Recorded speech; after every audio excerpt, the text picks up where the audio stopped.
David Sable back again for creativity from the other side.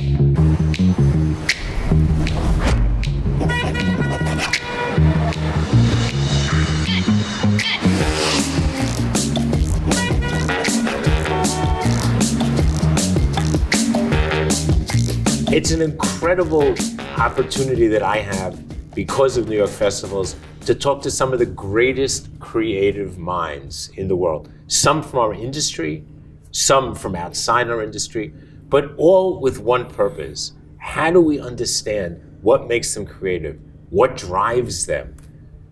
What gives them inspiration? And how do they give inspiration to others like you, because that's why you're watching. So I'm so excited today to be here with Chris Garbutt, who is the Executive Creative Chief Officer of everything creative of Vice Media Group and co-president of Virtue.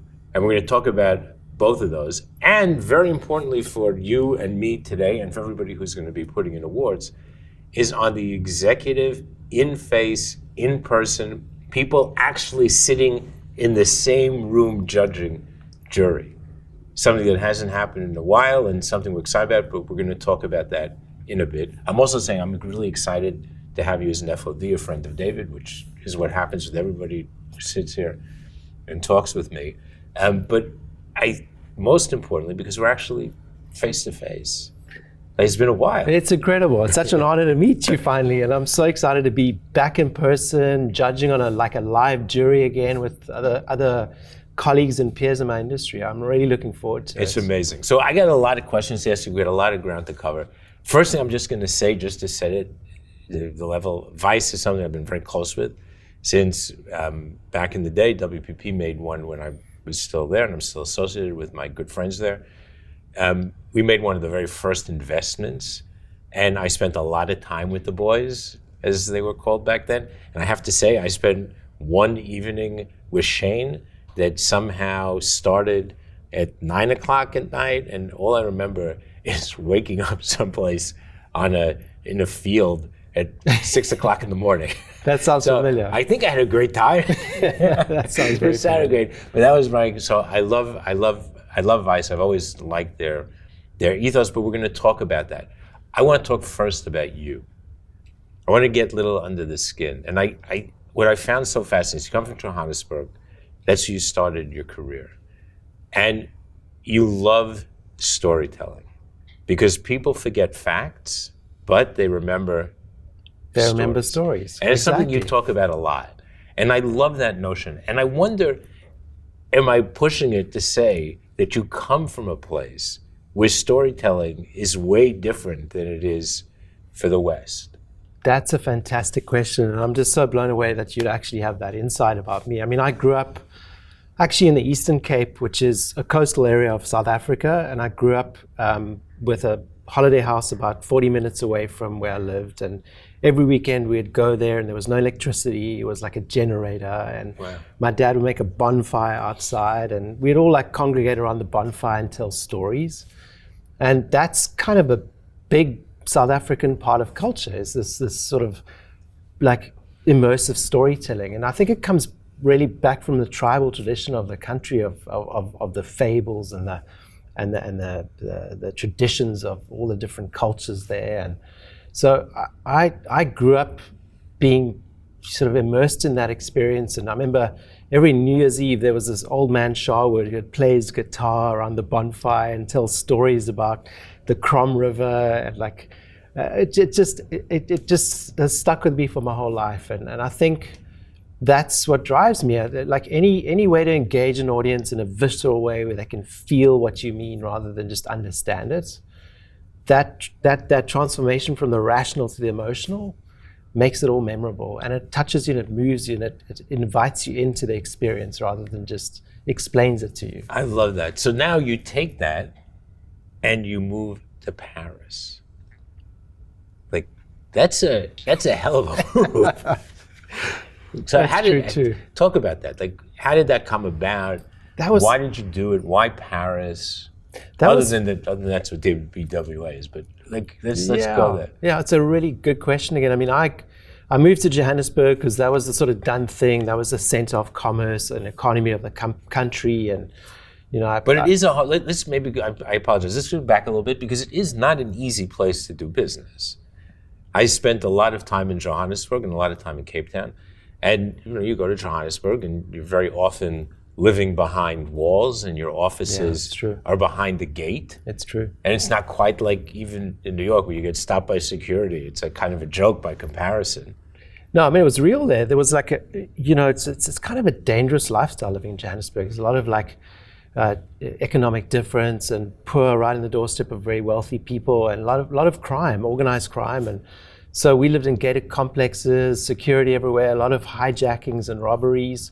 But the flip side of that was there was this visceral, in the moment feeling where you felt alive in a way, like you're living on the edge and there's this adrenaline and like this joy of life. And it was a very social place. Like people really had fun together and lived it up. And that's where I cut my teeth in advertising. I worked at Hunter's Scarves, which was a really cutting edge hot shop back in the day. Yeah, I remember. And anyway, so after 5 years of being there, one of my colleagues, a guy called Eric Vervrogen, moved to Paris and ended up running TBWA Paris and called me out of the blue and said, "Chris, do you want to come work in Paris?" And I was like, I mean, I'd never even imagined there was an industry in Paris for marketing and advertising. But I didn't hesitate because it was almost like Johannesburg was a springboard for South Africans into the international community. And I mean, the chance to work in the city of light with like the craft and the style and the luxury and the culture was like seductive for me. And I jumped at the opportunity of that. And how did the language work out for you in the beginning? I was arrogant, I thought, it's easy. I'll just like take some like Rosetta Stone cassettes and learn to speak French on the way to work. So I tried Rosetta Stone cassettes. It didn't work for me. It didn't work at all. I got in the cab. You make me feel better. Yeah, no, totally. I thought I could speak French. I took 2 years at school and I did a couple of those courses. And I got in the cab at the airport at Roissy and the radio was on. I didn't understand a word. And I was like, oh my God, this is like different from what I expected. But it taught me to let go a bit. Like I was quite a control freak in Johannesburg. I wanted to like have hands on every project and lead and in a way, when you don't always understand the conversation and you've got to put your faith and trust in other people around you. And that was really good for me actually to let go a bit and let the creative process sort of evolve and see where I could add value and shape stuff, but then also like trust the teams around you to help with that. And so TBWA has always been famous for their one phrase, disruption. Exactly.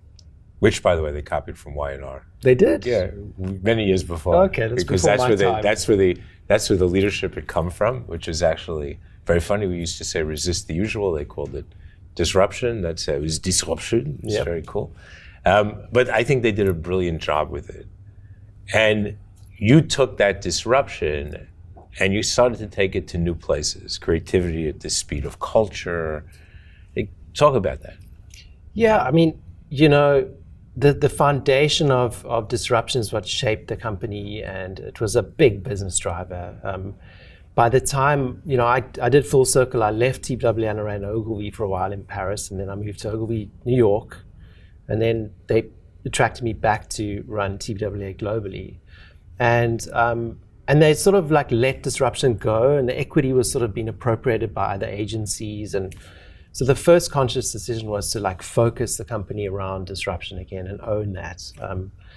But the world had moved on, and the speed of culture was like frightening. And suddenly we were competing for attention as an industry with everyone who had a phone and a camera and were makers, making it become democratized. So it made complete sense to reorg the model to work at the speed of culture more. And we did a lot of like training and hired a lot of like different kinds of expertise internally around data analytics and social listening, and tried to work at the speed of culture by finding trigger briefs daily and attaching our brand platforms to those, and trying to find relevant ways to connect our brand's purposes and platforms to cultural conversation, to wherever there's heat in the world happening. Give us a couple of examples. Like things that stick out in your mind that are really clear, everybody's going to get it. Yeah. And by the way, breaking the wall, folks who are listening, look up whatever he says. One good example is the Animoji campaign for Apple that we did. We knew what the shortlists in the categories were going to be. Apple was launching a new functionality with Animojis. We connected the dots between the two. There was a lot of cultural engagement around those artists and those songs already, and did a killer campaign around Animojis, singing all the songs, and perfectly timed in the media buys we did. And then opened that up as a game to culture to play with, and it spread like wildfire. Well, I do remember, and actually I remember because I looked it up, but there you go. So it's interesting what you said about control, about giving up control in your game, because one of the things that you talked about in this new era of disruption was collaboration. But not collaboration as most of us would think, which is kind of crazy, because I think agencies still talk about collaboration, meaning inside, like the people sit next to each other should collaborate, which is That's a good start. It's a good start, but it kind of still amazes me that people still talk about that. But you were talking about collaborating with others, maybe with your competitors, collaborating with in-house agencies is something you've talked about, collaborating with new makers. And so that's really letting go. Yeah, I mean, that really takes like a... That's what's so exciting about the moment we're in right now. I mean, I think we've all realized that there is no semblance of control over anything anymore. I mean, what COVID has done is it's brought the future sooner, and it's created this distributed world of creativity where people have moved to wherever they want to live. They've reorged their lives to put their priorities first. And so the best creatives don't live within four walls of a full-time job anymore, I don't think. And one of the biggest reasons why I joined Vice Media Group was the connection to that creator community. I mean, we've got journalists and stringers and boots on the ground across the globe with communities that are extremely creative outside of our full-time hires. So hold the Vice piece, because we're coming back to Vice. Sure, okay. We're getting into Vice. I just wanted to just push a little bit more on some of the advertising things. So when I went back and looked at your body of work, which is really impressive. Thank you. I have to say that I was thinking about all the things you talk about collaboration, about creativity at the speed of culture. One of the piece that spoke to me most, that I thought was just because I remembered it, but also I just felt it sort of encapsulated everything you talked about, and actually had results as well, which is always a good thing. It is. Was the Billie Jean King. Right? Tell us a little bit about that. Yeah, that was... Because I think it was just great. Look, I mean, there was a lot of people involved with that one. I'm not going to take full credit for that, but... Yeah, but everybody, look, in our industry, none of us can ever take full credit for anything. I think that's just fact. We get it, but still, the work that was associated with you, and you should be proud of it. I'm proud of it. I think, that was TBWA Chart Day in New York at the time, and, Adidas was going to drop a limited edition of sneakers around a collaboration with Billie Jean King. And, we dug a little bit into her as an icon in the world, and the purpose and her drive behind what made her so iconic, and attached the moment that was happening in culture around the US Open to the shoe drop. And when we scratched beneath the surface, it wasn't just a typical sort of celebrity collab. There was a purpose and a motivation and a drive behind her, taking on the male-dominated world of tennis and disrupting it. So we got behind that, and that gave that whole campaign so much more power. And it gave it a narrative, and it gave it a relevance in culture at a time where cultural conversation was so strong around equality at the time and Me Too. And I think that's the alchemy of great creativity, is syncing up the idea with the moment you're in culture, and understanding the context and understanding the audience and what matters to them. But tell everybody exactly what happened, because I think I have a question about that, but it was great. Thank you. So I mean, we basically just hacked the whole category of sneakers by Billie Jean Kinging every pair of sneakers that you could imagine. Made no difference. Air Jordans, Pumas, Vans, made no difference. Exactly. We just painted them blue. They all got painted blue. I love it. And so what's great about that, you collabed the collaborate. It's like you created a collab with people who had absolutely no idea you were going to collaborate with them, but nobody got angry. It just seems to me that that's the brilliance of the whole thing. I think everybody liked it. I think so. I think when you can find like really clever ways to hack culture and give them the tools to do it themselves, that's where magic happens, and that's where ideas scale as well. I mean, another good example is shot on iPhone. You know, instead of just using the tools from Apple to show how beautiful photos can be taken, you know, give that power to the audience to do themselves, and then just give the audience the platform and the real estate of the brand to celebrate their creativity. Amazing. So, and again, not to just belabor this Billie Jean King point, but again, I think this notion of collaboration, of control, I think it is a cultural thing, and we all have to give up control. It's like, you know, if you go onto the social, if you think you're controlling it, you're on another planet. So you have to be able to give up control. But again, I think that when you use culture the right way, even people who are not part of what you're doing want to be part of it. So for Nike, you added value to those Nike shoes. Those Air Jordans are worth more today because you forced a collab that they hadn't thought of, but to their credit, didn't sue you for or go crazy about. On the contrary, that are now Billie Jean King, Adidas, Michael Air Jordans. Like, that is so freaking cool. I gotta tell you. Thank you. So everybody look that one up because it blew my mind. I love it. It's just such a great example of great work. So now, before we get to Vice, you became an entrepreneur. That's right. And you started Platformer, which Vice bought.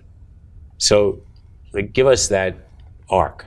So that was, you know, it's a dream that I'd always had in my career. It's like, I always wondered, what if, and like, when's the right moment to break away and start your own thing? And COVID hit, and suddenly from being a global CTO, traveling all around the world and spending time in different markets, running workshops and pitches and training sessions and maker, no formats and a whole bunch of stuff. Suddenly I was sitting in my living room at home trying to replicate the same model. And I just felt like there was a seismic moment in the industry that was going to force change. And you could look at that two ways. You could look at it as a scary moment or an opportunity. And it was, these things are serendipitous. I ended up living down the street from Colin Mitchell, the partner that joined me in this startup. And we got talking the one day, and we said, like, if we were to build it from the ground up differently in context with the moment we're in, how would we do it differently? And we spent like a good couple of weeks, months, like really speaking to a lot of CMOs, and his marketing experience from McDonald's helped as well, and designed a whole new model, which is much more nimble, much more strategically led, that put us much more upstream with conversations with the C-suite and platform thinking. And then I spent a lot of time connecting with all of my communities that I knew from my travels and all the different places I'd worked in the world, and built a global talent cloud of a good 500-600 people that we could access and put around making and solving for specific creative opportunities and problems. The other thing we did, that we built a whole tool suite of tools and got us as far away from time-based costs into much more tangible processes and workshops with specific inputs and specific outputs that enabled us to be very clear with clients what we could deliver, what the amount of time was we'd need. And it worked. I mean, we won like a whole bunch of clients in a short space of time. Before we knew it, we were working with Vice Media Group, which was like a dream come true. I mean, I was like blown away. I've always wondered before then what it was like to be inside that kind of incredible youth culture media company. And we hit it off. Amazing. And they bought you, so even better. So here you are. You've come from this storytelling culture in South Africa. You've moved to Paris, the city of lights. You've gone to New York. You've come back. You create your own thing, and you end up with the, excuse the expression, bad boys. Yep. Inside. And as I said at the beginning, I love them. I love the company. I love the the everything about them, with all of the warts and whatever. But here you are, this purposeful person, now inside a culture that hasn't always been quite as open, quite as purposeful, quite as, I don't know what the right word is, as you are. So what's that like? It's exciting. It's exhilarating because, I mean, what drew me to joining Vice Media Group was they're a holding company basically, and they own like incredible brands. They own Vice World News, Refinery 29, Pulse Films, which is one of the best production companies in the world right now. Vice Studios, they're making content, docs, feature films. Yeah, I'm glad you went through it because I was going to read through that. Yeah. And then obviously Virtue as well, the marketing agency. Yeah, hold Virtue to the end because I focus on the media group first, then we'll come back to Virtue. Sure. So tell us about Pulse. So what's their latest? So Pulse is Pulse is rocking in the commercial world. I mean, they've done all the famous work for Nike and Apple, and I mean, they get a look at probably pretty much all the best iconic ads and boards in the world to choose from. Then they've also got a feature division and a documentary division within their company. They're into their second season of Gangs of London right now. So coming from a traditional... And they've actually done a couple of very good features. They have.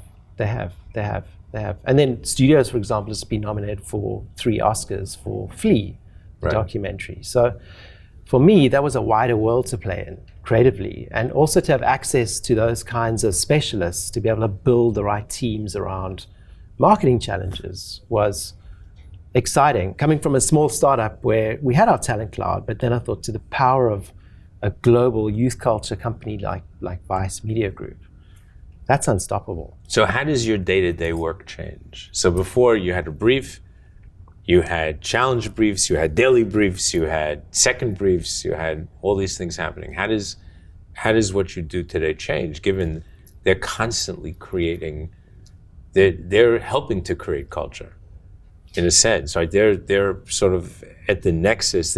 They're one step closer to it than we are in the industry. Well, that's the thing. I mean, we've got stringers and journalists on the ground, so we've got incredible youth culture insights.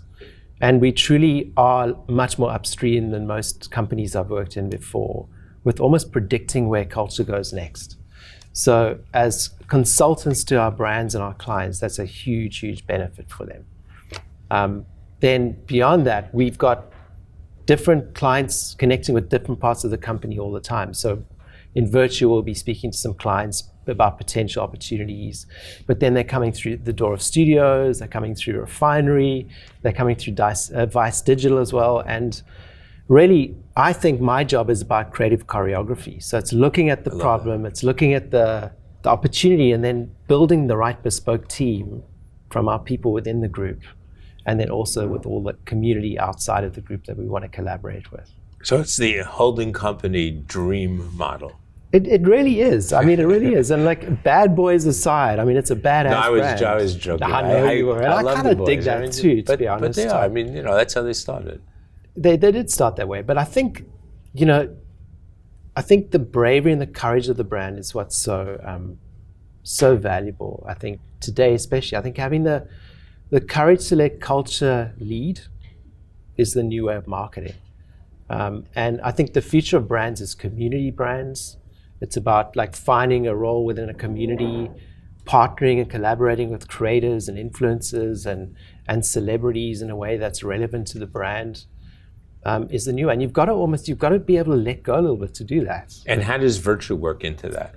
So Virtue, we've got our own roster of independent clients, right? We pitch against all the top agencies in the world, and we're growing fast. And most clients come to us for innovation, youth culture relevance, like very modern narratives, platform thinking. But then we also service all our own internal brands. So we do a lot of marketing on Vice News, and we work a lot with our studios and with Pulse. So for example, if a client is interested in getting into creating branded content on one of the streaming platforms, most agencies will promise that as a service, but Netflix doesn't want to speak to most agencies. We've got relationships with those kinds of platforms. We've also got our own platforms we can run our own content on, and we've got the eyeballs and the audience to do that with. That's a huge difference. So when you say you're pitching against the big agencies, are you pitching against major work? Are you pitching against the client, the total client work? Or are you pitching against specific? I mean, we're involved in briefs? a lot of pitches against traditional agencies, but what we do very well is we work very well with in-house agencies as well. You know, we don't see ourselves as a threat. We see ourselves as a bolt-on. An addition, right? An addition, yeah. As you should be. Yeah. Which is really what, from day one, they did. I remember I brought them to meet a bunch of creatives at the first Cannes that they came to.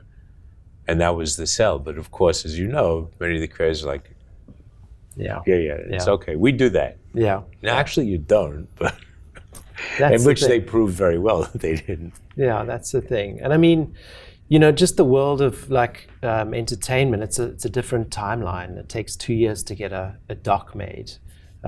So like part of it is also looking what's on the slate already, what's planned for, how we can find roles for brands within those collaborations and partnerships. Or we can do white label, bespoke content for them, or we can do traditional campaigns as well. So we are a full service agency, Virtue, but beyond that, we've also got these ins with all of these experts across our group. So now that you're pitching against other agencies and your former colleagues and whatever, how do you feel about where agencies are going, what purpose they serve, given that I can come work with you directly, get right on the platform, create stuff, put it on Netflix? It's a great question. I mean, I'm very intrigued with all the movement in the industry right now, and a lot of agencies and holding companies trying to reinvent themselves. I think the truth of it all is that nobody owns the idea anymore, and there's creativity has been democratized to the point where if you don't have communities attached to your brand, if you don't have access to those communities, if you don't understand what's valuable to those communities and what drives them and what they're engaged with and where the heat is in those communities, it's becoming a very inward conversation with the industry speaking to themselves. So I'm much more intrigued with the modern model of marketing. And I think the answer lies within being able to activate those communities to make for you. And side with your brand because they believe in your purpose and it embodies their purpose too. So I mean, I'm the kind of person that always like is super encouraging and positive about everybody's achievements. I'm not one who's judging anyone, but I think there's a race to find that new model. What always amazes me is that this race to find a new model, if you go back and study the beginnings of the industry, it was actually very much along the model that you're talking about. Content creators were actually doing a lot of the work. They were working very closely with the brands. They were integrating brands into cinema, into radio, into early TV, certainly into print, in ways that then got lost as for whatever reasons. And so I think everybody's going back and trying to find that model again. There's definitely a lot of that in it. I also think what's happened is media's exploded and platforms have been distributed, and there's the rise of the metaverse, and tech and innovation is sped up so it's very hard. It's overwhelming being a CMO these days. Where do you spend your marketing dollars and where do you place your bets? And at the same time, if you don't make decisions quick enough, you stand the risk of becoming irrelevant very quickly as audiences engage with other platforms and just lock you out. So I think being able to offer access to the inside is a big advantage. And the way to get into those conversations and culture is to understand the audience intimately. So let's talk a little bit about the IPEJ, the in-person executive jury. And so here we are face to face without masks, and I think it's an important moment in the country. It's not, dates and times are sort of irrelevant on these videos, but the truth is it's only recently that the mask mandate was relaxed here in New York so that we can actually sit this way. It's true. And you're going to be, after all this time, with a bunch of your colleagues, what are you expecting? What's going to be different? How are you going to feel? What do you think you'll achieve that you didn't achieve by sitting online and making digital checks on work? It's a strange process trying to be creative on a screen, because it's a very linear one-on-one process, and I think it's very different in person because you're a collective, and there's conversation in between the spaces, and that's where the magic happens. So I'm really looking forward to just spending more face time with people again. I'm intrigued to see how people have been shaped and formed through this horrific experience we've all been through in the last 2.5 years. I hope there's more humanity and empathy. In the work, for the work, both? I think just in the atmosphere and in the work. And I think that I'd love to formulate as a collective a perspective or point of view of where it's all going. And hopefully, that's great. Hopefully net out with some inspiring insights for the community to grow and build off. And what do you hope, like, after your jury is done, what do you want them to say about your jury? I want to be part of, like, celebrating the work that is transforming the industry and moving the world forward. And I hope that we find good examples of that and North Stars for people to look up to and be inspired by. I'd hate to just be, repeating the same formula that we were in 2 years ago. I'd love to find a new way. Agree. So, because you define yourself, which I love, as a husband and a dad, that's like right up there, big letters next to creative and all the other things that you might be, and very much to the left, so it's like right up there, right? Tell us about that, like the importance of family. Well, I mean, I guess it's why we're all here. That fundamentally, at the end of the day, we got to continue humanity forward and hopefully teach our children to be kind and empathetic and good and help shape the world in a way that's positive. And so to me, that's my driving force of everything I do. I think the moment I had my first son, like, it was like an epiphany. I was like, oh my God, this isn't all about me anymore. This is about, like, someone else. And I think everything. It's part of giving up control. Yeah, exactly. It's all of that, right?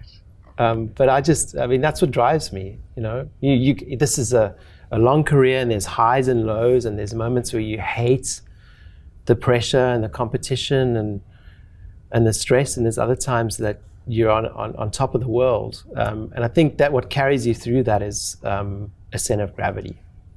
The center of gravity of your family. Chris, I can't thank you enough. It was such a great, it's so much fun talking to you. I learned so much, and I'm so honored just listening to you. And the way you ended, I think, talking about humanity and family, and that's really the center of the world, the center of gravity. I think sometimes we all get confused and think it's the last piece of work or some copy line we wrote or some design that we did. And those things, to your point, are ephemeral. And they go. The real story, as you said, like, the data goes away, it's the stories we're left with, and the real stories of our lives are our families, our children, our friends, our relationships. And so we look forward to your judging.